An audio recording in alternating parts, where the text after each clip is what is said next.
Remember Princewell? Well, it turns out he's not the best non-league striker in the world, but he might be the best striker in the FA Cup right now. I say that, technically not true. He has 6 goals, Alex Wills has 8. Will he get more than Alex Wills? Today there is a chance. Yes, folks, how is it going? Welcome back to Park to Prem. It's that time in the season where we dream of a windfall in the FA Cup. We've made it to the first round, we've been drawn against Altrincham, and we have got an away day to look forward to. Since you were last here, 9 games played in total, 6 of those in the league, 3 in the FA Cup, and we have not lost in any of them. Having lost against Chelmsford, we wanted to bounce back immediately, and against Salisbury, we managed to win 4-0 at home. Pierre with a goal inside the first 4 minutes. Diakite scored another minutes later. No, you know what? Seconds later. And from there, it was a foregone conclusion. We were dominant in this game. After that, we played against Hemel Hempstead. They had a sending off later on in this game. We dominated this match throughout. The pick of the goals, the Diakite one in the 93rd minute. The left back.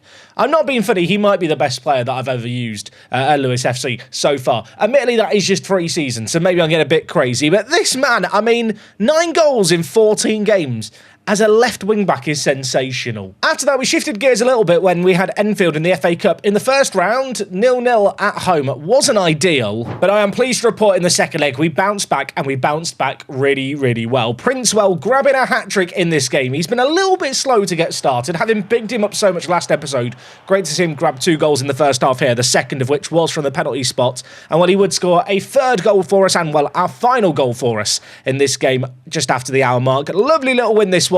Did make it a little bit frustrating that we couldn't win the first game against Enfield. After that, we managed to beat Whiteleaf, who played 2 divisions below us 5-0. Princewell got another hat-trick in that game there. Against Chesham, a 1-0 win with LOM getting the goal. Yes, this man, I maintain, is just a great centre-back for this level. I mean, when we signed him, he didn't know how to play centre-back. We've trained him in that part of the pitch. He's putting in the performances on the pitch. And yeah, great to see him score his first ever goal for the club. Sadly, however, we weren't completely flawless lately. Against local rivals Eastbourne Borough, we ended up only drawing. They scored early on in this game in the first 10 minutes, and whilst King did grab us an all-important goal to draw level before the break, despite the momentum really shifting with that goal, second half, we didn't get going. A frustrating game. One of our fierce rivals would have loved to have beaten them. In the end, we had to share a share of the spoils. Naturally, having slipped up against Eastbourne, I wanted to win against Bath, and while we did win, it was not convincing in the slightest. They opened up the goal scoring in this game inside the first 5 minutes. From there, some nice build-up play between our strikers resulted in Clayton latching onto the ball, the left wing-back subbing in for this game and scoring a nice little finish. At 1-1, we had a chance from the penalty spot. It was missed. Yeah, I really wanted to score that one. It was not the best of penalties by Jones, but Reindorf would score just before the break to give us a lead that should have really been 2 at half-time. After that, in the second half, Princewell stepped up, did his thing. He grabbed a goal not long into the second half, and despite a little late scare, we did hold on for a win, which, well, when you look at the stats, we were definitely worth. And most recently, we took on Welling United. A 2-1 win in this game was nice. Diakite with 2 goals in this game. I mean, what do you say about this bloke? I feel like I should, not big him up as much as I do, but really, he's just stupendous. Originally, I was thinking it was, Bernal, who was the real secret factor at right wing-back. Of course, this was the original wing-back in our system. We played him as an advanced wing-back. He was superb. This year, we've brought in Diakite to do the same role on the left-hand side. And as it turns out, it might just be the advanced wing-back role is really good. I don't know if you've been using it. If you're watching this video, do let me know. But I'm having a lot of fun with the players you can get to play in this kind of position. So looking at the league table, we are top and pretty right now. Admittedly, if Chelmsford were to win their game in hand, they would be just 2 points behind us. Makes the fact we couldn't beat them yesterday feel all the more painful. Elsewhere, Slough, who we lost to on the opening day of the season, they're up in 3rd. And Worthing, who we knocked out in the FA Cup yesterday, are up in 4th. So a lot of the teams we've done in live commentaries appear to be the better teams in the division. I've mentioned Diakite a lot. He is a joint top goal scorer alongside Princewell, who, only has 3 goals in 7 games. That's maybe a tiny cause for concern. But actually, of all the players in the team right now, the one man I'm most worried about is Michael King, which seems odd because I'm always bigging up this guy. And when you look at his form in his last 5 games, it is a 7.75. But in terms of goal scoring, you can see here he scored against Eastbourne in our 1-1 draw. Prior to that, he had not scored in his previous 7 games, and 1 goal in 10 for this man, or 1 goal in 11 actually for this man. Yeah, I don't feel like he's had a run of form this rough in terms of goal scoring. Bizarrely, despite how rough his actual goal scoring record is, his actual average ratings are really good. So maybe it's something not to worry about. It's one of those ones where we have the most team goals, but simply because neither of our strikers are running away as a standout lone top goal scorer, I just feel a bit concerned. All I'm saying is, without Diakite's goals, I don't think we're top of the table. Also, it'd be wrong of me not to talk about Ranson, because I kind of criticised him a little bit yesterday. He's been very, very good up until the last 3 games. I still feel like in the FA Cup, 4 clean sheets in 4 games is something to big up. And 7 clean sheets in 15 in the league is not too shabby either for the 20-year-old. I feel like it's important to remember, with so many members of our first team right now, they're young players with a lot of potential, who I'm hoping are going to just continue to grow with the club over the next couple of years. Oh, this is awkward. I thought I was on the day of the FA Cup game against Altrincham. That's in 4 days' time. I'm taking on Dorking today. I wasn't going to do the game. Should we just do the game against Dorking? Do 2 away days? Some of you probably spotted that and wondering what I was yapping about earlier. I guess we're doing 2 away days today. Dorking, of course, of YouTube fame. If you've never seen the Bunch of Amateurs YouTube series, you are missing out. Anyway, they're in second in terms of the season preview. They've struggled a bit to start the year. I don't think this is going to be an easy one. Before we worry about that, though, let's go do an away day. So for today's away day, we are moving inland from Lewes, and we are moving to Dorking, which is definitely somewhere around here. Where is Dorking? Don't worry, folks, I have found Dorking. Let's get on the satellite view. Zoom me into the humble abode that is Dorking, and somewhere here, there is a football team. I say somewhere as if you don't have to just look for the big square patch of grass near the high street to find the football club. Here it is. I don't want to alarm anyone. I'm not seeing a load of car parking at the pitch here, although there is the shopping centre car parking next door. And there's not a lot of activities to do around the ground. I mean, here is the park in all its glory. Don't feel like going in a child's park is necessarily what quantifies as a good away day activity. You've got the little river that runs by, and then here we have the car parking and the football club in all its glory. It actually looks quite nice. In terms of car parking, it's definitely one of the weakest car parking away days we've seen so far, isn't it? Also, there's no... Oh, there is. Okay, there is dots on the pitch. We can see something, maybe... Oh, drone footage. I've missed drone footage. Although the drone might have had a few too many beers. It's a bit wobbly, innit? I feel like I'm in like a medieval painting. What is going on here? Okay, don't worry too much. There is a second dot on the pitch. Oh, it's on the pitch. We can get in a football stadium. I feel like newer viewers to the channel haven't been able to enjoy a good away day this series. And for that, I apologise. But maybe we've picked a little better one here. You've got the Stonegate home stand with a lovely church behind it. The clubhouse is here with the Dorking badge. And in terms of just pretty little countryside football stadiums, I mean, I want to say it's got it all. I mean, it's got one big stand, so it's not quite got it all. The dugouts here, I'm not convinced you're going to get 7 players on the bench. I feel like that's going to be cosy. And there is just something quintessentially beautiful, isn't there, about lower league football stadiums where you stand behind the advertising boards and get right up next to the pitch. And here, as you sit and watch the game, you can just enjoy the rolling hills of the English countryside. Dorking Wanderers, the Meadowbank Stadium. I wanted to love it. I don't know if I can really count the car parking as being the football stadium's car parking, but there was not a lot going on the inside.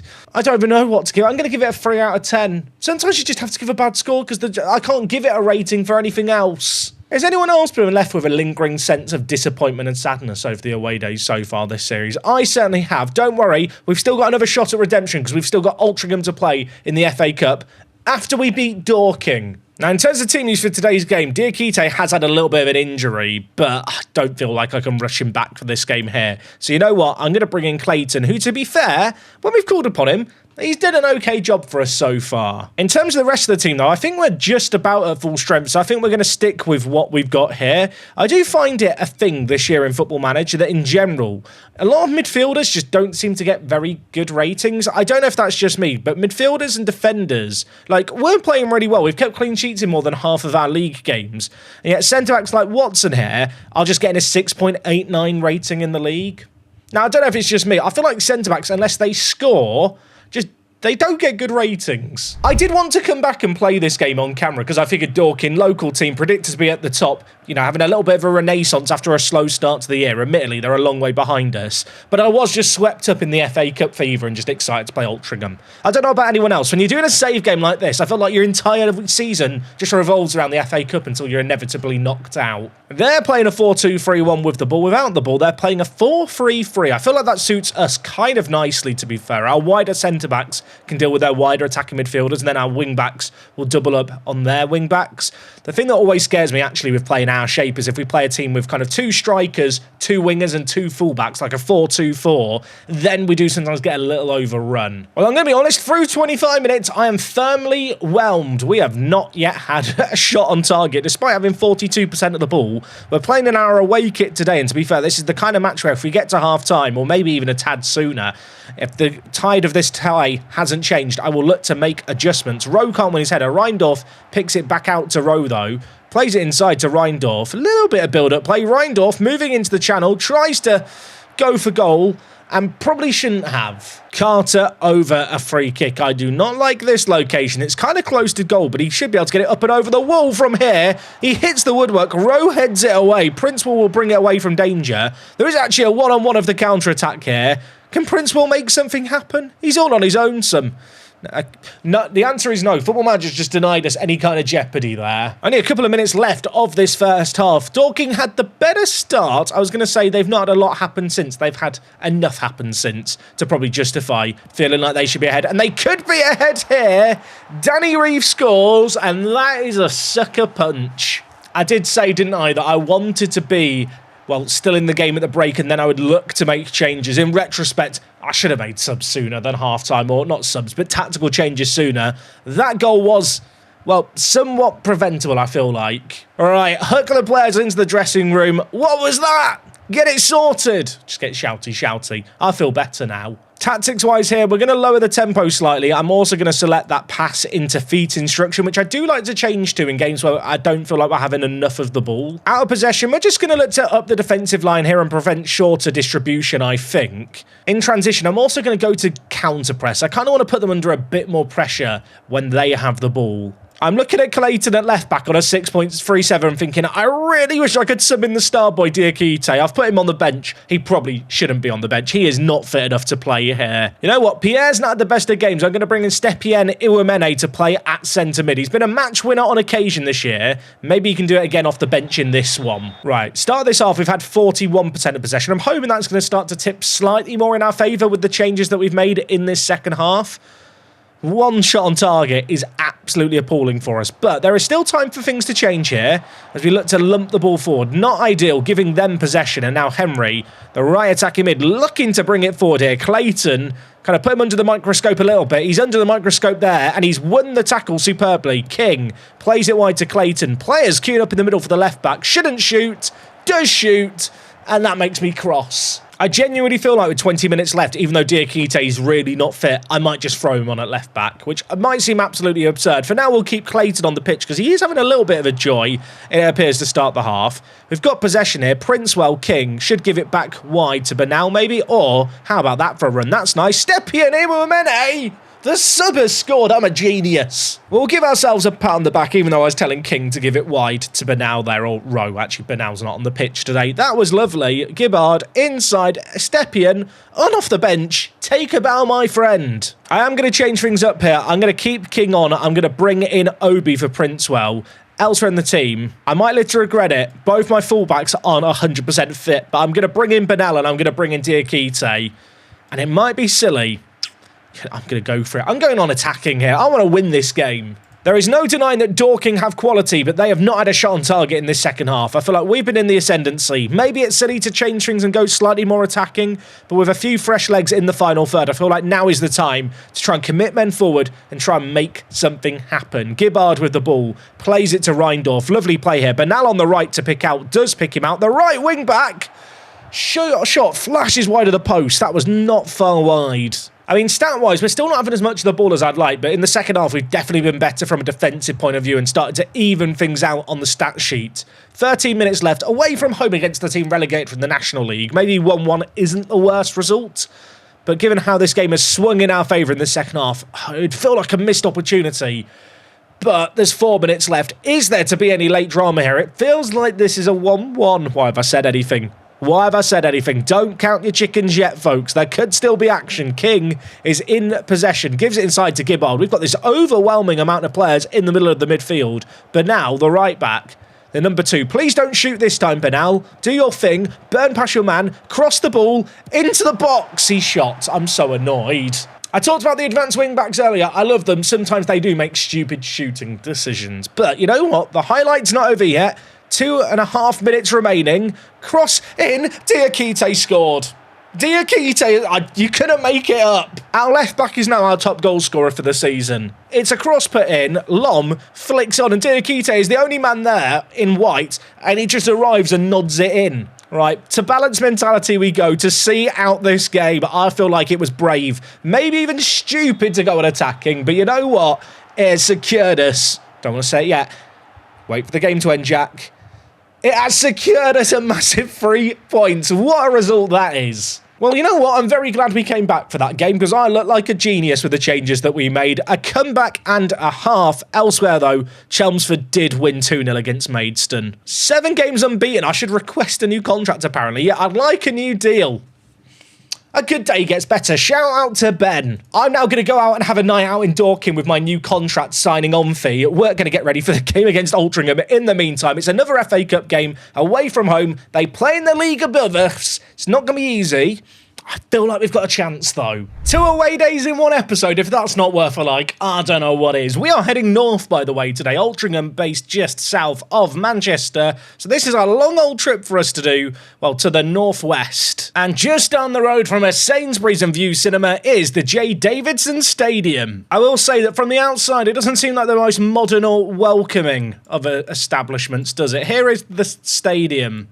I mean, here is the official entrance. Why does it look like a Disney movie door? Do you know what I mean? Like, you've got this really old, kind of slightly shabby-looking stadium, and then it's got this massive brown door. I feel like I'm going to go in there, and then there's going to be teapots that talk or something. They've got a community sports hall, a venue for hire, and just over this fence is a footballing stadium, which we will look at once we judge the outside. You can't bring in your own food and drink. The game's gone. I mean, I'm going to be honest with you. Sometimes you go to away days and you think, that's a pretty stadium. I can't say they're the words coming to my mind here. Oh, we found the entrance to the car park. Can we go into the car park? I wonder. Let's go in. Oh, God. Okay. Sorry, the difference in lighting between outside the stadium, like this, if we just go to the right spot, you see, it looked quite welcoming to begin with, didn't it? Like here, nice sunny day, you're thinking, oh, it's quite a cute car park. 1 click in, it looks like a zombie apocalypse has happened. It must be a nightmare, mustn't it? If you have an allotment here and you need to park up on a match day, you probably just learn when the team playing don't bother showing up. I don't even know what to say about this car park. What is this car park? What is this? If you're from Altrincham, can you just let me know, is the whole place just got that vibe of zombie apocalypse has happened, or is it just this away day? There's a dot on the pitch. There is one in the main stand as well. Oh, double drone footage today. Look, I've been a bit critical of this stadium from the outside, but the reality is it has got kind of that cosy lower league vibe, hasn't it? With the tin roofs, the storage units here, which are probably just toilets. You've got a standing area. I mean, it's got a cosy vibe on the inside on a sunny day. Just don't come here when it's raining. It's got a nice lower league vibe, but everything from the outside screams prison and do not come here. The zombie apocalypse has begun. And the car park, I mean, I've seen some cack car parks on away days.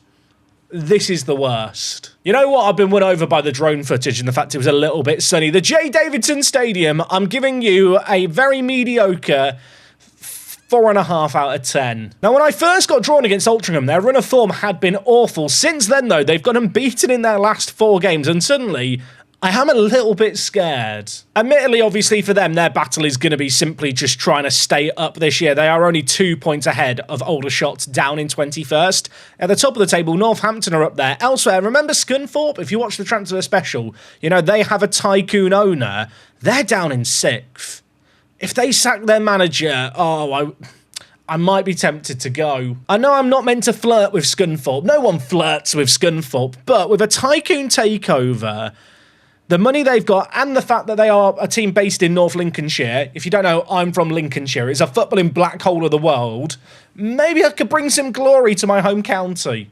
But for now, we are still committed to Lewis. Also, I did just sign a new contract. So moving clubs now would be a bit of a bad luck. Now, in terms of team news, Bernal and Diakite were out of the last game just due to lack of fitness. They're both lacking match sharpness, but their condition is good enough to play. I think they have to play. In terms of the rest of the team, I'm really tempted to drop Pierre here and bring in Stepien Iwemene. He was a match winner in the previous game with that goal that inspired the comeback. So I'm going to give him the nod. I've only selected 7 subs from 9. Well, we'll sort that out. Okay, 2 away days in a row today. Can we make it 2 wins in a row as well? This game, I think, is going to be a tall order. I do really like this game as a test for us, though. You know, we are in contention for promotion from the National South. This is a team, you know, towards the bottom of the National League, certainly not the strongest. If we can put in a good showing against them, it's kind of going to give me some confidence that the players we have here are capable of making a step up over the summer. If we are, you know, predicting a promotion, which maybe we shouldn't predict just yet because we've got to go down here through Callum Wright. His name is Wright. What has happened there defensively has gone oh so wrong for us. A little give and go. Watson missed a crucial tackle, and inside 2 minutes, we find ourselves down for a second time in a row today. I mean, after last year's FA Cup run where we made it all the way to the second round, I was hoping we could match that this year. This is only the first round. We're up against it early doors. But, you know what, if there's an advantage, a cry of comfort to be found, we've got to go down early. We have the capabilities to fight back. Maybe we can do it here. Watson dinks it. Prince well under it. Doesn't get there. Reindorf to Diakite, who's cutting inside. Bernal, King. This is pretty. This is nice. King. Stepien Iwemene. Prince, well, he was offside.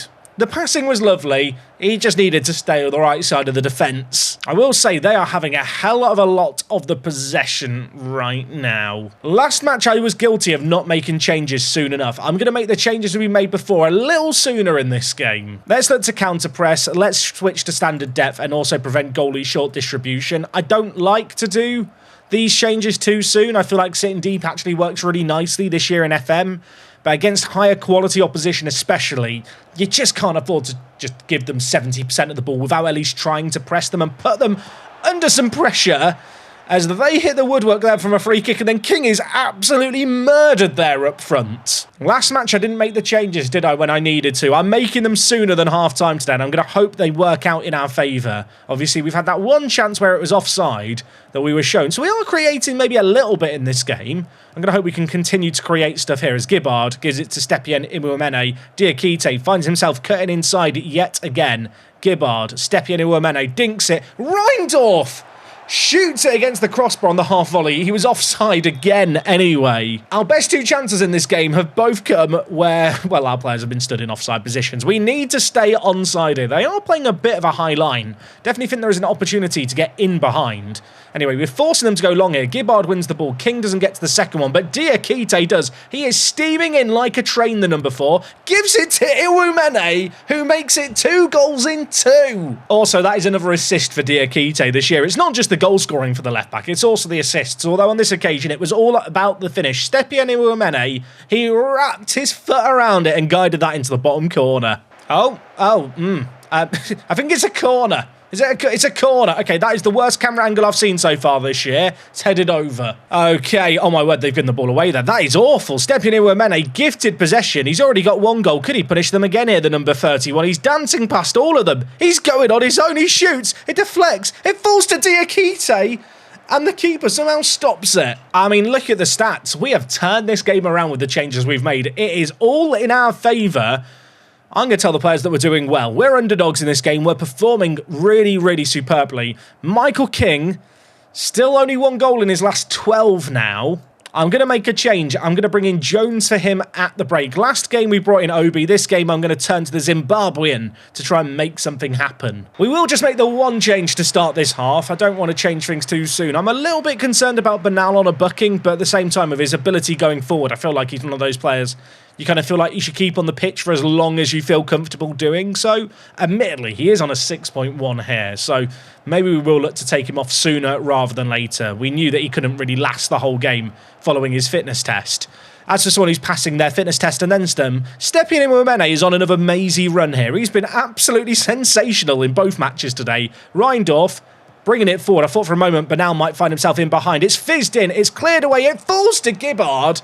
The keeper only can parry it wide. Okay, time for changes. I'm bringing in row 4 Bernal. I'm looking at the rest of the team thinking, where do I want to change things? Princewell not looking great in this one. I think I'm going to bring in Pierre, and then I'm going to swap him and Stepien Iwamene around. Iwamene is going to switch to the DM role. The advantage with Alex here is he's so well-rounded, he can basically fill in the gaps for whoever he comes in for.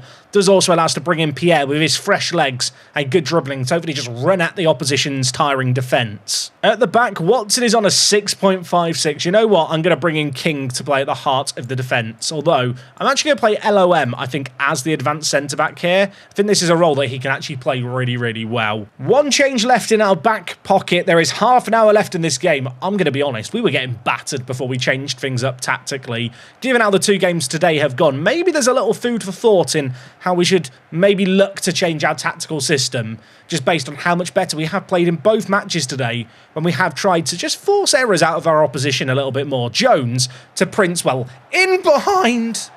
I bigged up his FA Cup goal scoring. He should have had his 7th of the campaign there. Altrincham now with a free kick. It's going to be Alberdine Goldridge to put it in. It's headed away. King, fresh off the bench, the centre-back, bringing it forward. I'm used to seeing Mikey King here. Now it's time for the defensive King to bring it forward. The number 22, he's a centre-back. If that had gone in, it would have been stupendous. I mean, there's 7 minutes left here. If this game remains all square, we do go to a second leg, which we would do in tomorrow's episode. I'm hoping we can win it on the day. We've been the better team. There's 4 minutes of added time. Is there going to be some late old drama here? We've kept them so quiet for such a long portion of this game. To lose now would feel so cruel, and yet they are the team in possession. Right, dispossessed by Reindorf. Got absolutely run down there. Ball is dinked forward towards Princewell. Lovely little touch on his chest. Floats it back post. Jones is there. Heads it away. It's blocked away. That can't have been the highlight, can it? Was that blocked header really what I've been waited to be shown? The ball is switched here. And is that going to be that? There's 30 seconds left. Any goal here is going to be the match winner. We give away the ball in an awful area as well. Altrincham with the ball at the back here. Baines plays it to James. Played inside to right. Scored that goal that feels like a lifetime ago now. I mean, surely, I think this is it. I think this is it. Oh, it goes to penalties. Oh my gosh, I forgot they changed the rules. Yeah, once you get to the FA Cup proper, it's not replays now, is it, anymore? In the qualifying rounds, they do replays still. Once you reach the first round, it all gets decided today. Oh no! I'll be honest, our penalty takers are not very good today. Okay, Wright is stepping up for the first penalty of the shootout. Oh my word, Ranson makes the save. Our goalie, just as a reminder, released by Arsenal. I think he is the highest earner at the club. So if there's a game for a goalie to earn their money, it's most definitely in the FA Cup kind of first round and second round and every other round that we play in. Jones, who had that header late on, now with a chance from the spot to give us the lead, to give us the edge. Dylan Jones sends the keeper the wrong way. Sass Davis to take the next penalty of the shootout here. Really needs to score. They can't afford to miss another one, Altrincham, so soon. Ransom went the right way, but he couldn't stop it from finding the bottom corner. Also, I don't know if it's just me, you know the broadcast camera that is now added in Football Manager? I wish during penalty shootouts it cut between a few different camera angles, you know, like behind the takers and stuff. Anyway, whilst I'm making feature requests, we're also taking scoring requests. It's 2-1 after 2 each. Also, and I know it's a thing in FM24, penalty shootouts waiting for all the walking to happen. It takes a long time, doesn't it? Anyway, it's Baines to step up. If they're left-footed, I'll assume it is Leighton Baines. It must be. It definitely is. He scored his penalty. Okay, Princewell to step up next. I mean, the formula is simple for us. Score all our penalties. We are through to the second round. Princewell steps up, finds the bottom corner. What a pen that is. Wolves steps up for them. He takes it, sends the keeper the wrong way. Altrincham are still in this. Okay, Reindorf's up for us. If you're wondering who's taking penalty number 5, it's Diakite. It always had to be. Reindorf, can you put us 1 far away from the final? He misses, and now this shootout is as good as sudden death. It's one thing in the shootout, right, if you, like, have the keeper save it and it's a good penalty. He's missed the target there, Reindorf, and now it is basically sudden death, and they've just penenkered it on me. I've bigged up this boy so much. Diakite, he's been the star boy, the number 4, steps up and finishes it just. 5 penalties taken by either team, 4 scored for each team. It's sudden death, the rain is pouring down, Reading steps up and finds the bottom corner. Okay, Robert right back to try and keep our FA Cup dream alive. Can he finish it? No, we're out, and I am gutted. That is if I'd known it was going to penalties, would I have gone more attacking? I don't know if I would have done. Look at the match stats against the team in the division above us. That's how we get knocked out. That's so upsetting.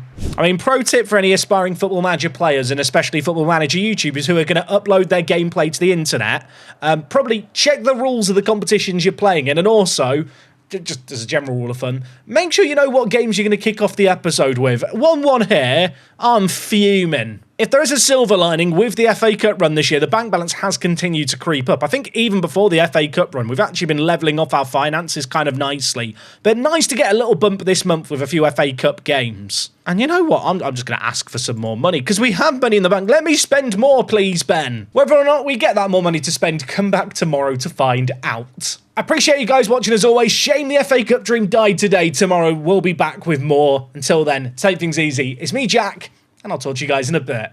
I'm out.